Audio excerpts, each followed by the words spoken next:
Hello, hello. Okay. Good afternoon. I'd like to call to order the Planning Commission meeting. It is 4:30 on Thursday, August 29th, 2024. First item on the agenda is the approval of the minutes from the July 25th, 2024 meeting. Are there any corrections or additions?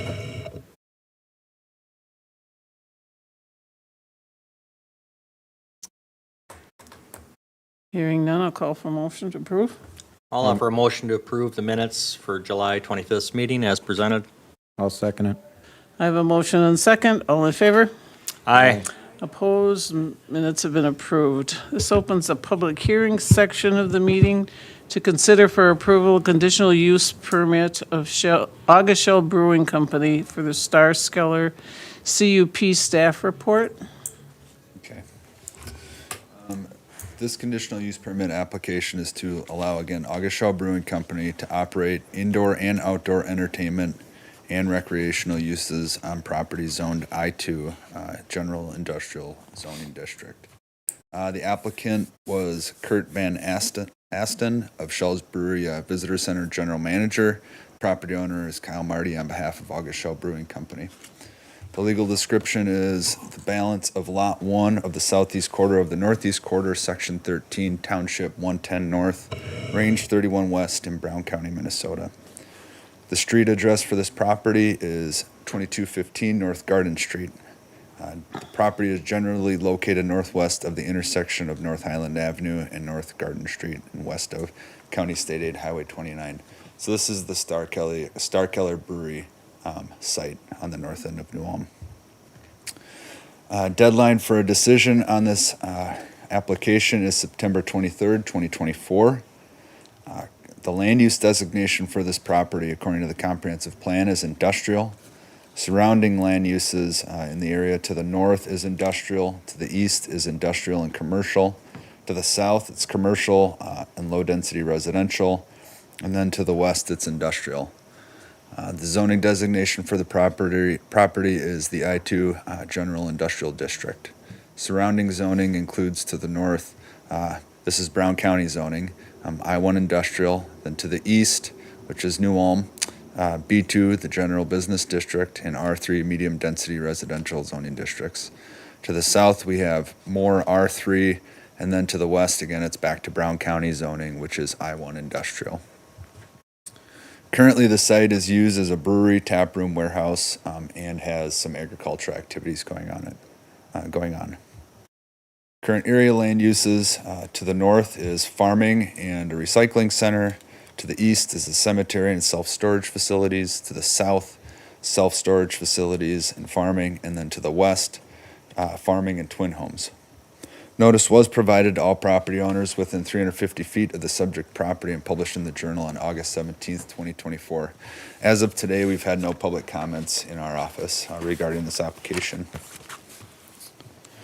I want to provide just a description of what's being proposed here, and the zoning district. So the purpose of the I-2 General Industrial Zoning District is to provide locations for a wide variety of more intense manufacturing and industrial uses, which, because of the nature of the product or character of the activity, should be located in areas that will minimize their impact on neighboring and less intense residential, business, commercial, and industrial land uses. The applicant is proposing to use existing indoor and outdoor spaces for holding seasonal events and entertainment. The proposed spaces, as shown on attachment 4, I'll just scroll to that. Here's attachment 4. On the site plan, to be used are an outdoor entertainment recreation area, and the idea would be to have family-oriented events. This year, for instance, they might be thinking of something like having people come out to collect pumpkins or a corn maze, those types of events. They're considering food trucks, vendor fairs, etc., and possibly music or beanbag tournaments or pickleball tournaments on the site in the future. Indoor entertainment and recreational opportunities could be private events, tap room, music, and then already the existing golf simulator and other similar uses inside. Parking and proposed outdoor entertainment recreational areas are shown on attachment 4. So they do have approximately 75 parking stalls located on the hard surfaced area already on site.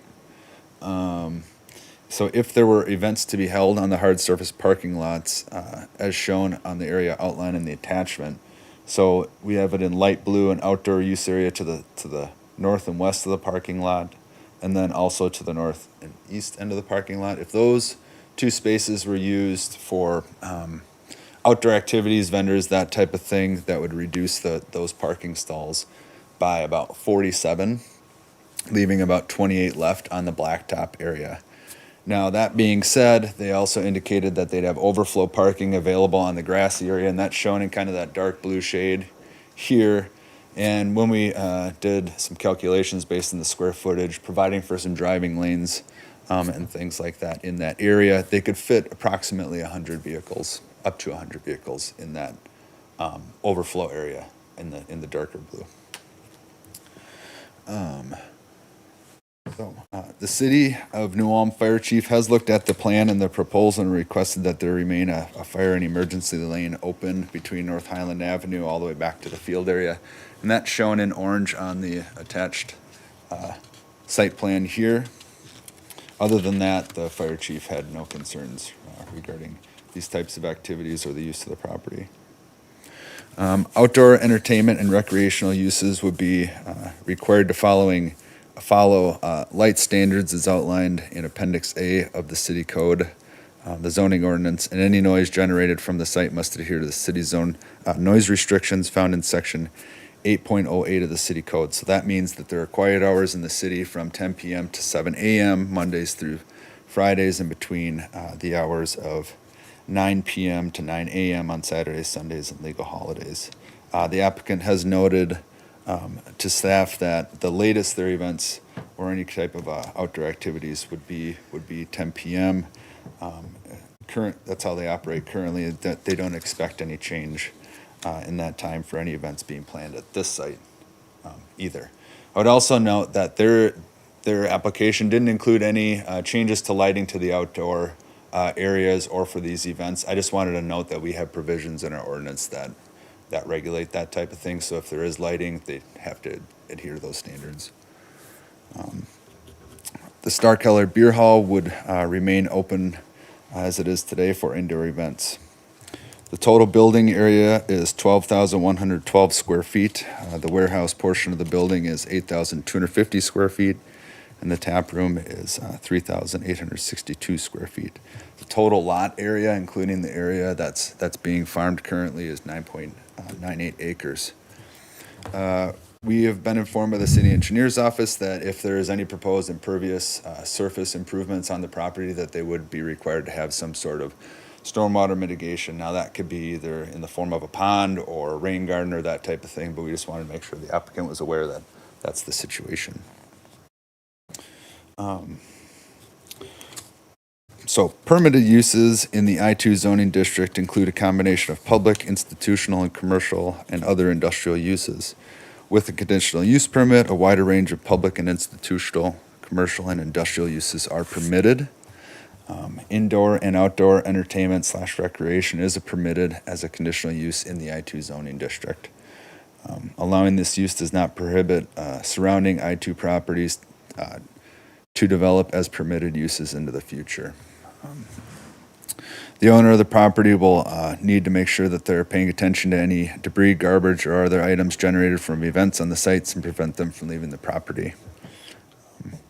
Staff has reviewed the proposed site plan, again, with the city engineer, and he didn't see any other issues regarding parking in the area or traffic issues that might be a concern at this intersection of this location.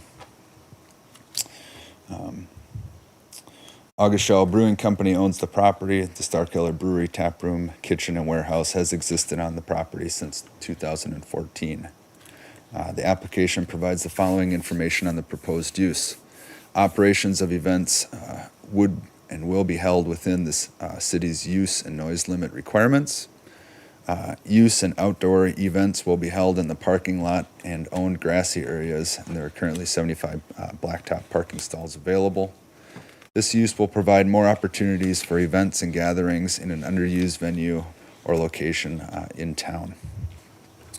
So, project considerations. In order to recommend approval of a permit, the commission will need to determine that the request complies with the review criteria found in section 2.4D4 of Appendix A of the City Code. This criteria can also be found as in the questions on the findings of fact form. The Planning Commission and then the City Council must make affirmative findings on all criteria listed in order to grant a conditional use permit. The applicant has the burden of proof to show that all the criteria in the findings of facts have been satisfied. We do have 6 attachments with this request. We have the application and site building plan, that's attachment 1. We have attachment 2, which is the site location map. I think most of us are familiar with this area, but this is recycling center over here. These are the twin homes to the south. We have storage facilities right here. And then we have Runnings right over in this direction and the cemetery over here to the east. We have a zoning map showing the different zoning districts in the area. We have the site map again on attachment 4, showing where their proposed uses are on the site. We have ground level photographs of the property. I would note that it's really hard to take pictures to get a good breadth of what this property is like, since it's such a big property and things are so far away. So try my best. But this is the Starkiller building, part of the parking area, and then there's more parking area and loading docks to the north and to the east behind the building. The reason why the area in attachment 4, there's like an island where the off-street or the overflow parking kind of went around, that's because there's a large mound of dirt that's shown here on this ground level photo. There it is again. And this is again parking area, and then the grassy area they'd be using for overflow parking. So staff did provide a completed findings of fact form with your agendas and packets, what staff did recommend that there would be approval of this conditional use permit request with conditions. The proposed conditions staff recommended was 1, that the applicant property owner will pay the cost to record the permit with the Brown County Recorder's Office. 2, that the applicant will maintain necessary state and federal licenses to operate the brewery, dispense alcohol, and conduct events on the site. 3, that uses on the property shall comply with the City of New Ulm noise restrictions found in section, regulations, I should say, found in section 8.08 of the City Code. 4, that event parking shall take place on the site to the greatest extent possible while maintaining fire safety lanes. And then 5, traffic control, if necessary, will be conducted by the owners of the property. Provided 2 potential motions, 1 to recommend approval of the application and 1 to recommend denial of the application. That concludes the staff report. As far as the findings of fact, we go over this each time because this is always a new process. We could, we typically leave it open to discussion and then go through the findings. Is that how we like to do it? That's normally how we do it. I don't mind. I don't think the commission minds if we change it up. I would like to ask a few questions first, just because they're on my mind. And parking and lighting along Highland wasn't addressed. What kind of lighting is there? Because if you do have an overflow event, people are going to park on Highland. It's very close. I don't think you can park on 29, not that they're not going to try it, but I'm assuming Highland is okay. But what is the lighting situation if we should get to a 9 or 10 o'clock out there at night? Lighting on the site? Okay. Yeah. Well, let's just address Or walking, if I have to walk to my car down North Highland, is there street lights is there along street North lighting along in there? I Yeah. can't. And the sidewalk. And good question about parking along North Highland. We did go over that with the city engineer as well. And why don't I just pull up the I see that attachment there's number 4. designated line there, but, Yep. Yeah, we only have a little bit of it shown here, but this area between the curb and the white line, that's off-street parking here as well. But like you said, there isn't parking along County State Aid. Highway Right. 29. okay. I just was concerned about the lighting there because I'm not out there at night and I just didn't see much. Okay. How does this differ from the events that have been going on in years past, other than they're more outside? Because in the past, there's been music in the tap room and then you had, I don't know, beer and bonfires and things outside. So is this much different? Are you seeing anything different? I think, well, Kyle, or? these two, we have Kurt and Kyle both here representing the brewery. But from what they have spoke to me about, they would like to use this site to a greater extent to have more types of outdoor events. And because it's in the I-2 industrial zoning district, we only allow that through a conditional use permit. Okay. Looks exciting. Does Shell's own the entire property in red? Yeah. You said notice was provided to all of the neighbors and it was published in the journal. How was notice provided to the neighbors? Through the mail. Okay. So we provide them with what the request is, and then we also have a map of the property that is requesting the application. Okay. And then can you also speak to, I think there was a typo in here regarding what the hours are for the weekends and legal holidays for quiet time. It doesn't seem to make sense to me that during the week it would be 10 p.m. to 7 a.m. and on weekends it's 9 p.m. to 9 a.m. But that's what it is. Why? Good question. It's been like that People in the sleep city in on code forever. weekends, yeah. So if they want to have a weekend event till 10 p.m., they can't? They can if they get a variance through the city council. Okay. Which isn't unusual. Those come into the city council fairly regularly when they have events in the downtown area in particular. Okay, thank you.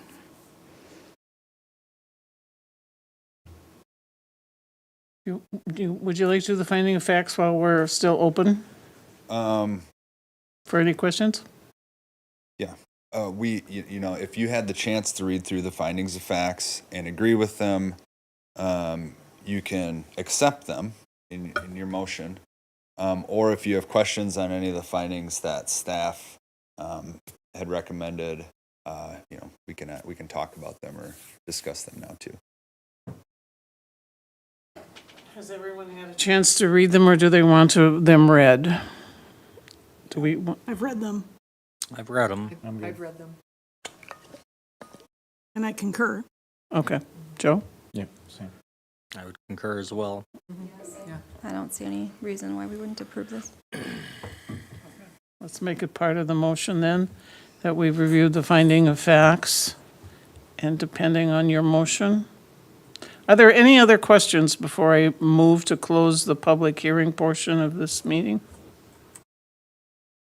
I'm going to just ask the question to Kyle or Kurt. Are you thinking that these activities would be in 2024 or 2025 activities would start? Kurt Shellsbury.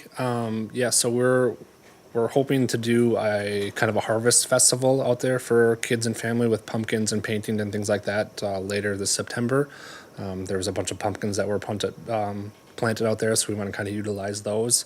And then I was reached out for some bags tournaments and things like that to be hosted at Shells, but because of the limited parking that we have and the flatness of the ground out here, we're just trying to kind of expand our reach to do events and not kind of gum up the parking at Shells and still be able to host these events on a place that has the parking, has the spots, and is flat to do some of these activities that we are getting approached to host for the community. Sure. Basically, it's like for larger overflow type activities. Yeah, correct. to So keep Shells, yeah, so like obviously during the summer, we're very busy out at Shells. So some of these people that approach us for different kinds of vendor fairs or bags tournaments or possible pickleball tournaments, obviously space is limited at Shells. So to have a space off-site that can host these events and we can still be a partner with those community members, this is kind of where the next best thing is for us.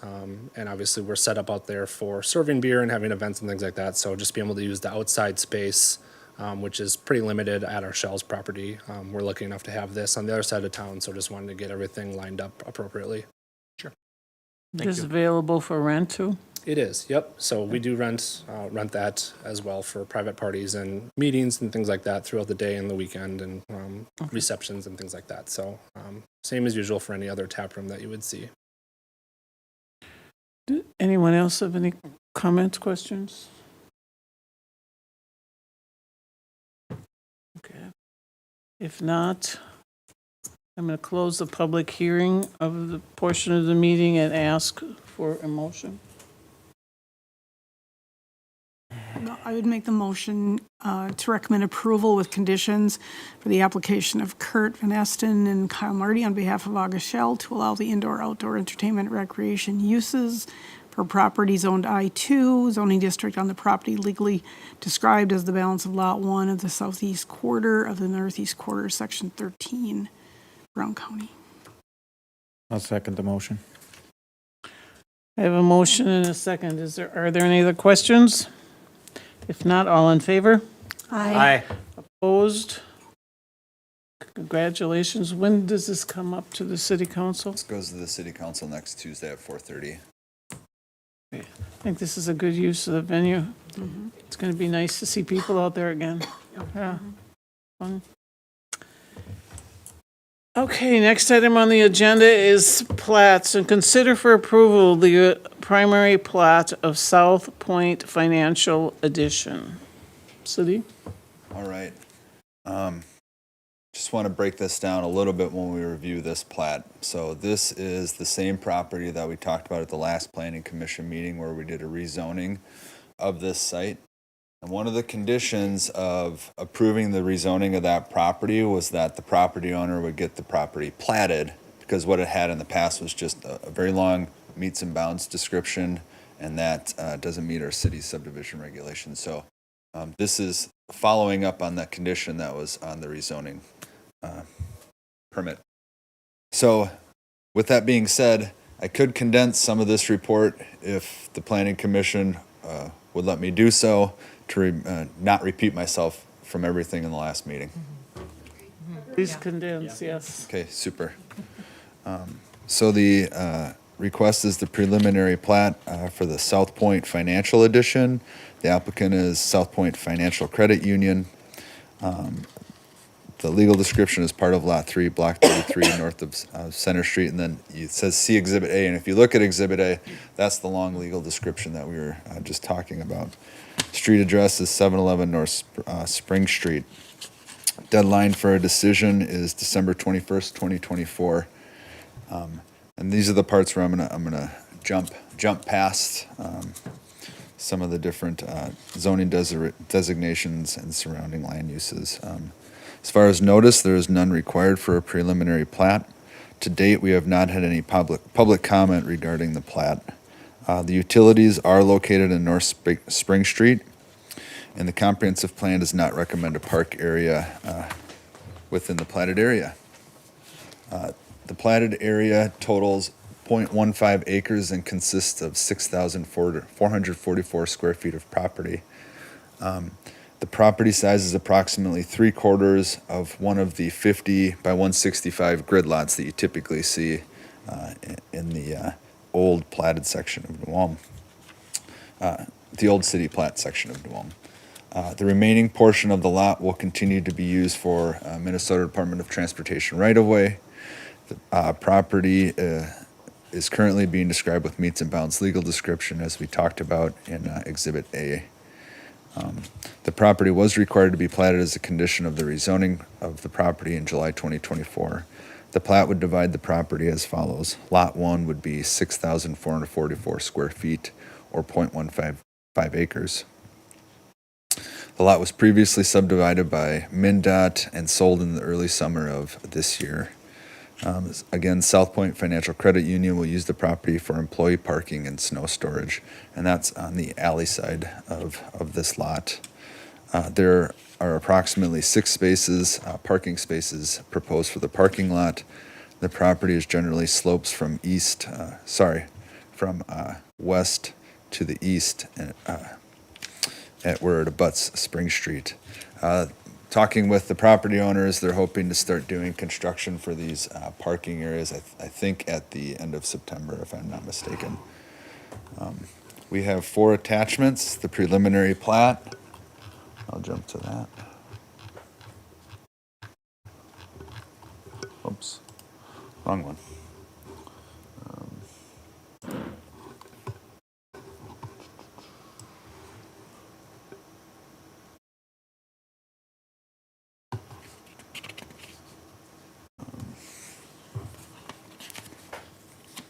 Okay.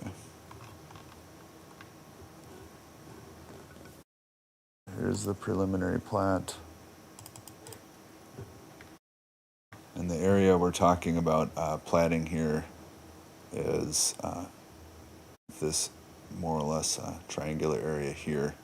And when we say the remaining portion of this lot, it's this triangle piece right here, and that's staying with MnDOT, or Department of Transportation. These lines that are going across the property are contour lines. So you can see the property slopes from the alley down to Spring Street. We have a site location map, and the property we're talking about is here in red. We have a zoning map, and that zoning is being updated to B2. And then we have site photos of the property. Staff would recommend approval of the preliminary plat with conditions since it complies with the city code requirements. There are 3 recommended conditions. One is to pay the platting fee of $230. There's a base fee of $200 and then a $30 per lot fee with that. Provide an electronic file of the plat in AutoCAD 2016 or newer format. And then the third proposed condition would be the property would be exempt from paying the city's parkland dedication fee since the property is undevelopable. We had 2 potential motions, one to recommend approval and one to recommend denial of the preliminary plat. And that concludes the staff report. I would ask if there are any questions. This is kind of just the cleanup of what we've already done. I've got no questions. I'll call for a motion. I'll make a motion to recommend approval with conditions of the preliminary plat of South Point Financial Edition. I'll second. I have a motion and a second. All in favor? Aye. Opposed? Motion carried. Next item on the agenda is the Wells subdivision preliminary plat. Staff report. Okay, the applicant in this particular case is Adam and Shayna Wells. The legal description of the property is part of the northeast quarter of Section 13, Township 110, Range 31. This property is currently in Milford Township. The street address is 2313 North Highland Avenue. The property abuts North Highland Avenue on the east and is located north of Lake Avenue and west of 23rd North Street. A couple of notes. As I indicated, the property is in Milford Township. The property is in the process of being annexed into the city, and the property is subject to the requirements of the city's orderly annexation agreement with Milford Township and with our extraterritorial subdivision regulations. The deadline for the plat is December 21st, 2024. So for a preliminary plat, you have 120 days. Once we approve the preliminary plat, then it's 60 days.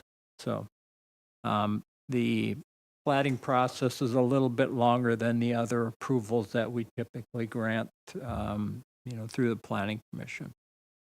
Land use designation is low-density residential in the comprehensive plan. Surrounding land uses in the plan, to the north is medium density and high density residential.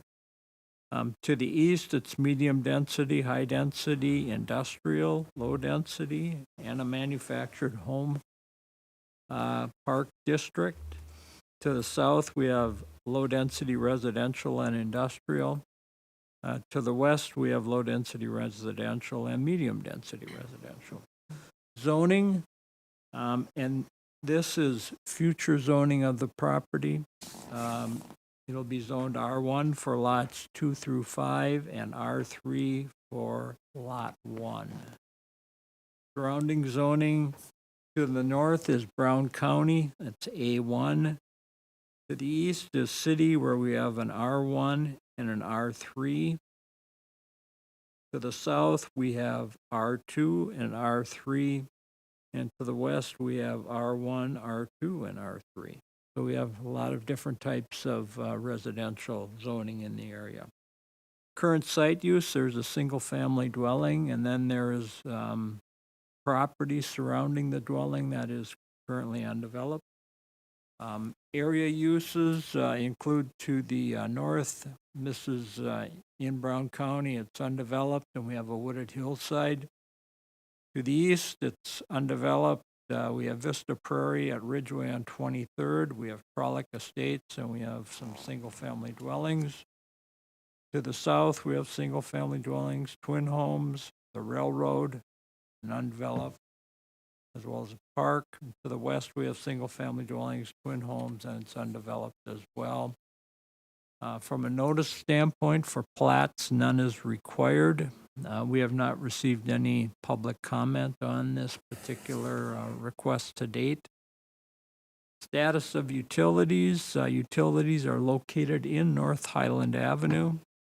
And utilities currently either serve or will serve the residents on the property and can serve the remaining undeveloped lot.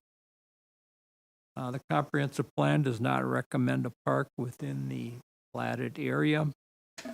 The platted area totals 5.46 acres. So that's approximately 2 blocks of property in the Gridiron part of the community. The property it's just currently one parcel. It'll be divided into 5 lots. And the lots would be divided as follows. Lot 1 would be, 82,600 square feet. That's 1.9 acres. That's the R3 parcel that we've been talking about. R2 would be 54,440 square feet, or 1.25 acres. R3 would be 43,560 square feet, or 1 acre. R3 is where the existing residence is located, or Lot 3, excuse me.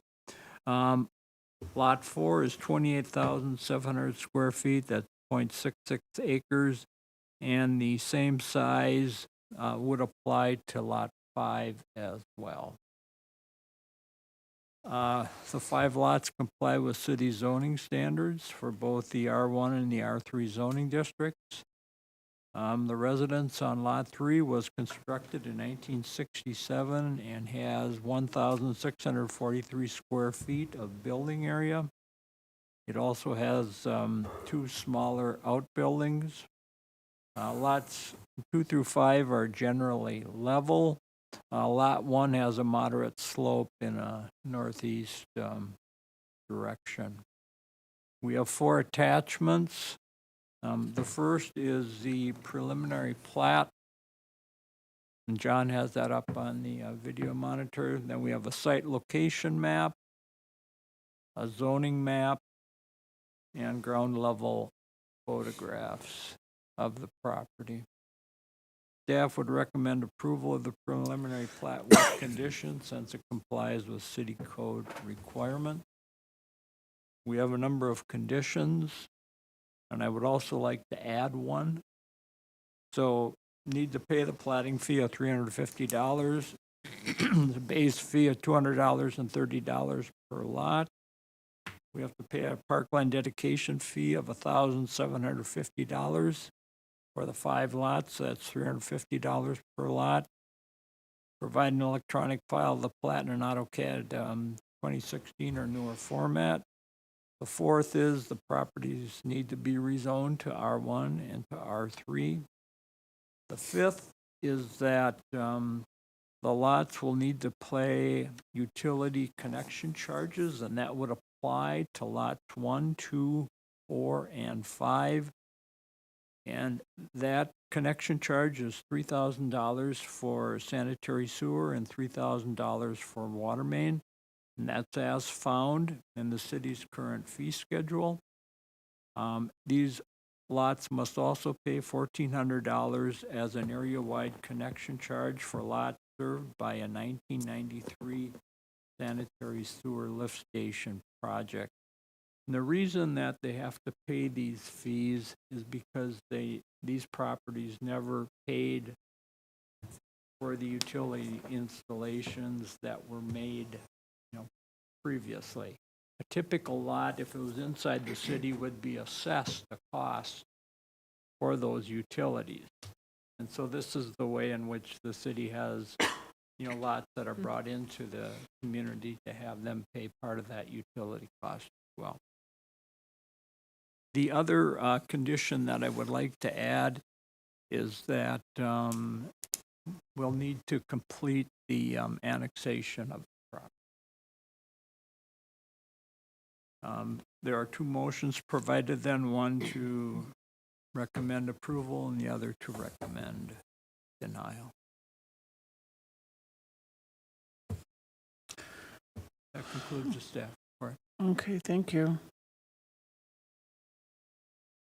I have a couple questions. The house that is existing and that is not connected to city or is connected to city? It probably now is connected. They made the installation. I don't know if the plumber has been in yet to, plumber has? I don't know about the plumber, but they dug to the connection out to the edge of the right-of-way last week. Yeah. Okay, It's in the process. It's in- If it's it's in not completed, it will be completed in the near future. okay.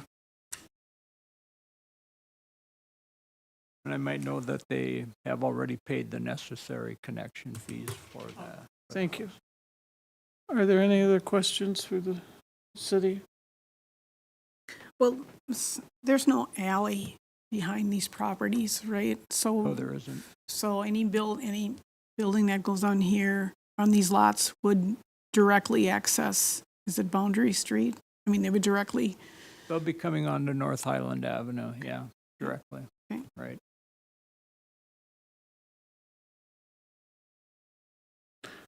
I guess I was just having trouble in my mind why this wasn't considered with the whole lakeside addition.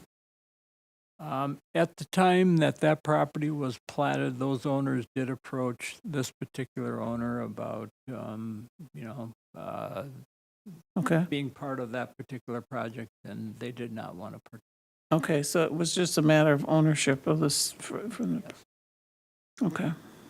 And Dave, would this be coming to us now because the property was to be sold and that's why they're subdividing it and then Well, the, first of all, the septic system that was serving the property is no longer considered usable, and so therefore, that would be one condition. The other is that our subdivision regulations apply in this particular case, and we have a 40-acre lot minimum.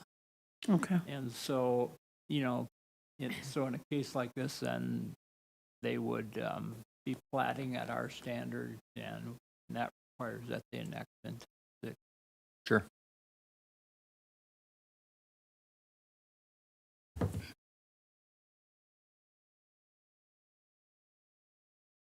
any other questions? If not, I'm looking for a motion. I'll make a motion to approve with conditions, the preliminary plat of the Wells subdivision. Thank you. I'll second. I have a motion and a second. Are there any other questions? If not, all in favor? Aye. Opposed? Motion is carried. Next on the agenda is consider for approval of preliminary plat of Korth Third Subdivision. City report?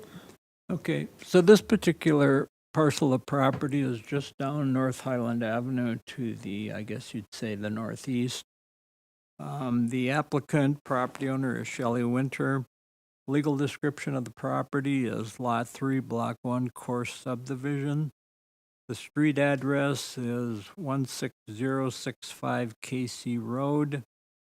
The property abuts North Highland Avenue on the east and is located south of the Casey Road and west of Huffman Road.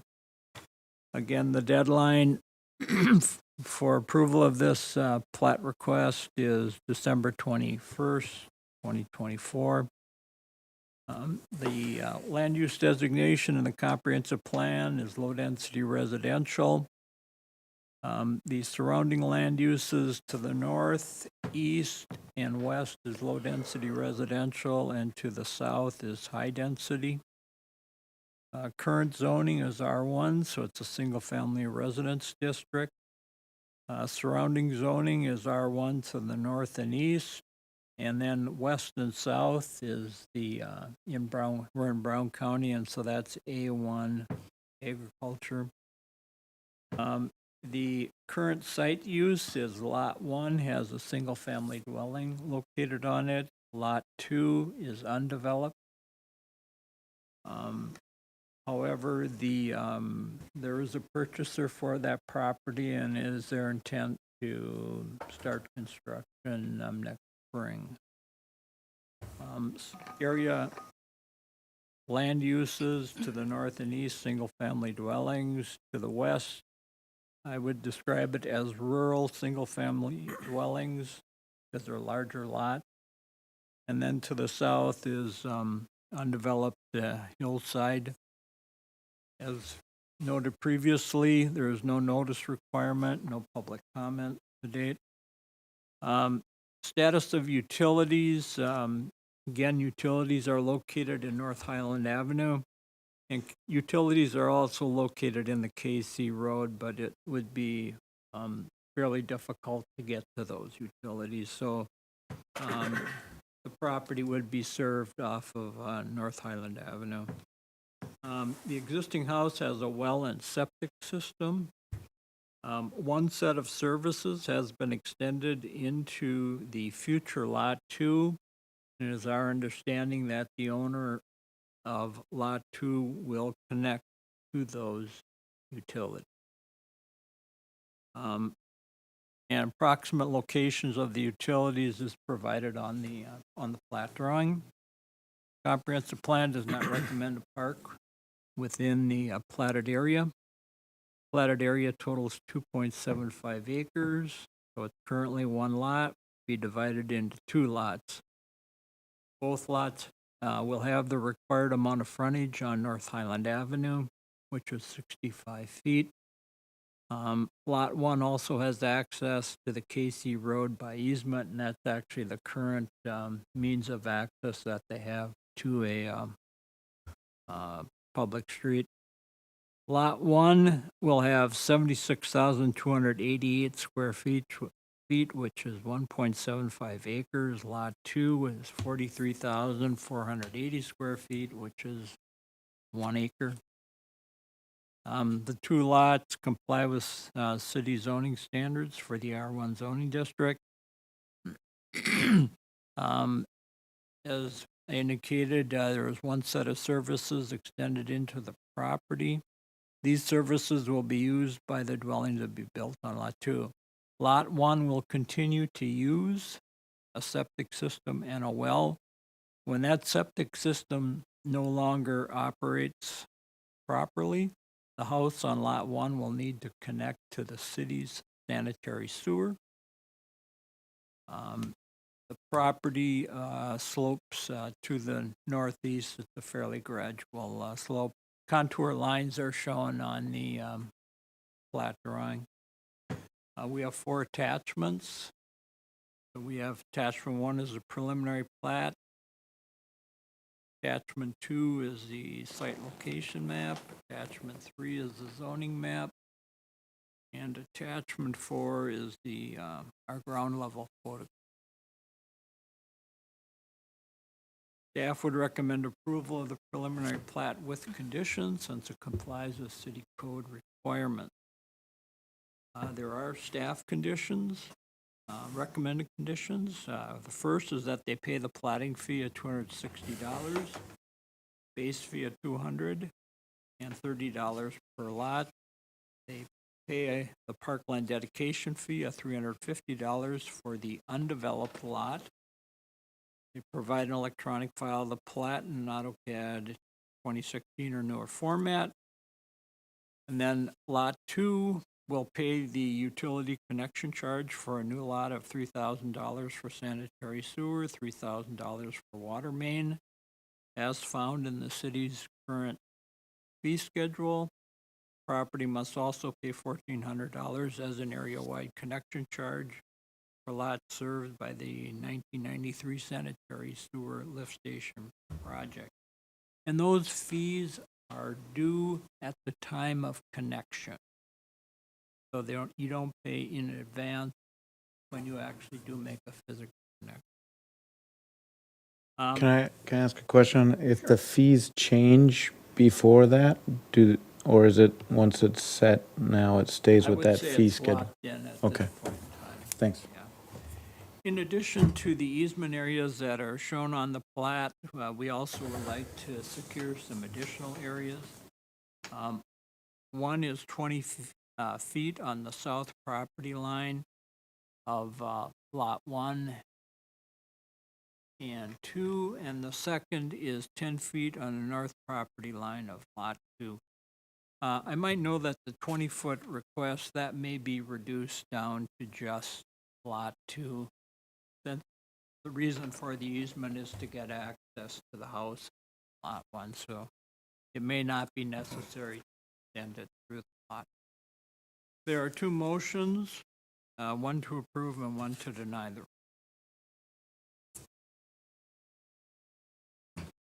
Are there any questions for the city?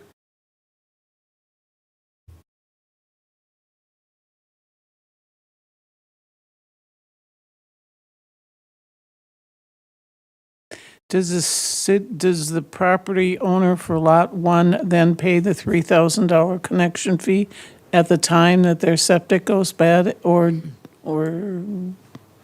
Yes. so it's all due at the time that they would connect, It's the time whatever of that connection. fee is, which could be different? Yeah, it could be. Okay. It's been fairly, has stayed the same Okay. for a fair period of time. All right.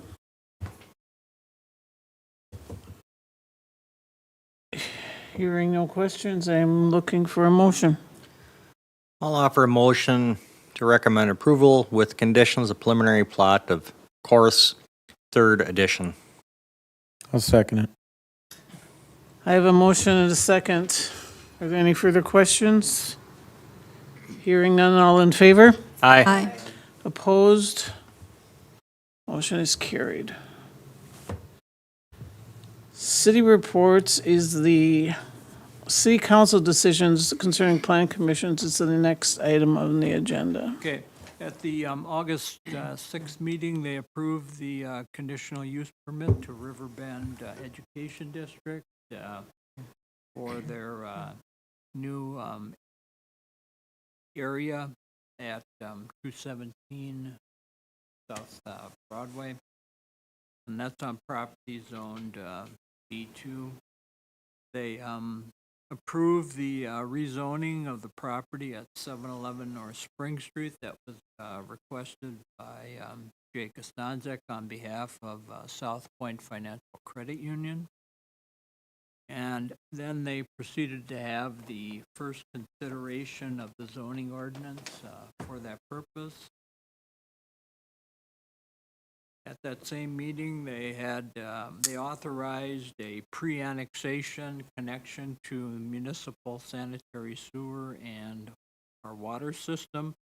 That was requested by Adam and Shanna Wells, property that we just talked about, and we were talking about whether they were connected or not. Well, this agreement allowed them to connect. Otherwise, if you're not annexed into the city, you can't connect to the city's utility system. At the August 20th meeting, under the reports from counselors, one of the counselors reported about the EDA hotel study that, that the city could have accommodated, in other words, I believe 70 units, and that the downtown area maybe was the preferred location for that. I guess where that goes from here. See? And then they received a petition for the annexation of a small segment of 8th South Street between South Valley Street and the railroad right-of-way. It's, 75 feet. The other side is a different distance. It's kind of unusual. The railroad sold different depth property. And the public hearing on that will be held September 17th. City Council also approved the second consideration of the rezoning for the property at 711 North Spring Street, South Point property. So that will be published in 30 days after publication.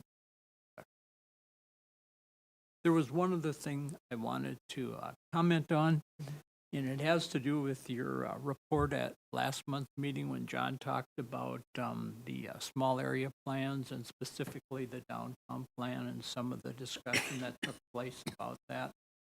And some of that had to do with, potential changes in parking and potential changes in the alignment or the one-way or two-way street.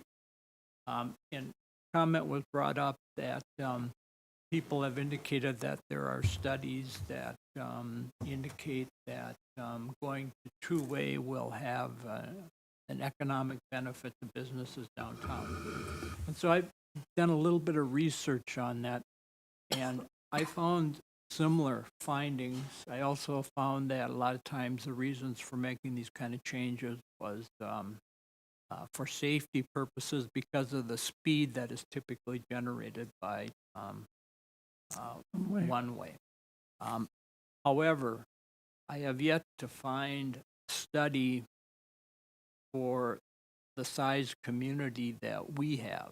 The studies that you see are for places like Vancouver or Denver, Louisville. I mean, these are big cities with one-way street systems that, have some length to them. And, we're sitting at 6 blocks. We got 4 stop signs, and we've issued 1 speeding ticket in 5 years. So I don't know that we're I'd like to see us studies for that, kind of fit more the type of community we have versus I haven't been able to find one like that. So if someone tells you that they've got information, that there are studies that show it for, a community the size of Nome, we'd like to see them. Would our consultants be able to send us in the right direction? The consultants who helped us with the comprehensive plan? Well, we could ask them that. We kind of are very close to ending our. I realize that. Yeah. So, but no, we can pose the question. Sure. Question, that's a good thought to ask them. You'd think they'd have some feedback on that. That would conclude. Okay. Looking into that. I appreciate that you looked for those studies.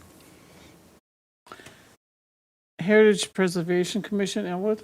Yeah, we had one design review for the food co-op, the new location for Gray's, and that went through, was approved. That was it. It's a nice little location for them. Yeah. I think they'll do much better there.